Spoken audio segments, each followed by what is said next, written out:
Roman Relais, chapitre 5. Éric Calatrava. Julia, déconne pas, ouvre cette porte! Il plaque son oreille contre la porte. Il n'entend que le bruit de la télé. Julia, laisse-moi sortir! Pas de réponse. Il prend son portable et envoie un SMS. Mon amour, viens me chercher, fais quelque chose, elle m'a enfermé, cette conne! Il attend bien 10 minutes avec son mal au ventre. Vanessa a dû poser son téléphone. Il essaie d'appeler, mais tombe sur la messagerie. Il raccroche. Il se sent mal. Cette chambre l'étouffe.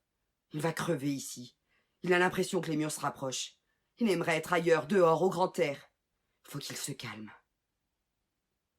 Il ferme les yeux et se retrouve sur une plage normande avec Vanessa. Il fait beau, et ils rejoignent leur hôtel pour y faire l'amour tout l'après-midi, loin de cette chambre sinistre où il se trouve coincé entre le Covid-19 et une peste. Il respire Diego, libre dans sa tête. Le bruit de l'aspirateur derrière la porte lui fait ouvrir les yeux. Qu'est-ce qu'elle fout encore? Il regarde son téléphone. Toujours pas de réponse de Vanessa. Il ouvre la fenêtre. Une idée lui vient. Il est au 2e. En bas, le terrain est en pente. Il peut sauter et amortir le choc par un roulé-boulé comme Jackie Chan. Il est fan de Jackie Chan. Il le trouve nul comme acteur, mais il adore l'acrobate. Il a vu 10 fois tous ses films. Faut dire que Diego est taillé comme une ablette. Musclé comme un flan au pruneau, comme dirait Renaud. C'est bien pour ça qu'elle en profite, la Julia. Il a toujours un problème de croissance. Au collège, les autres lui passaient devant au self et il arrivait toujours quand il n'y avait plus de frites. Il a bien essayé les arts martiaux il y a quelques années, mais ça lui a coûté cher.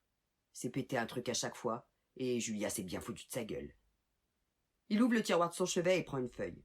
Il se rédige une attestation de sortie avec la date et l'heure. Il note « Achat de produits de première nécessité ». Il a bien trop honte pour écrire la vérité. Il enjambe la fenêtre. Derrière la porte, le bruit s'est arrêté. Et si elle entrait maintenant, et qu'elle le trouve là? Alors il tousse un grand coup, bien fort, et se laisse pendre à bout de bras, histoire de diminuer la hauteur de la chute. Soudain, il réalise qu'il a laissé son portable sur le lit. Toujours cette histoire de timing, merde. Remonter. Rien à faire. Pour la muscu aussi, il avait renoncé. Alors il ferme les yeux et pense à Jackie Chan. Grave erreur. Tout lui revient. La filmographie, mais surtout les blessures de l'acteur pendant les tournages. Dents, côtes et phalanges cassées, lèvres lacérées, dislocation de l'épaule, de la pommette, du pelvis, rachis cervical et colonne endommagée, explosion du coccyx, fracture à la cheville. Il a peur. Il veut plus être Jackie Chan. Il veut plus lâcher prise. Ses bras sont tétanisés. Il n'a plus de force et il tombe.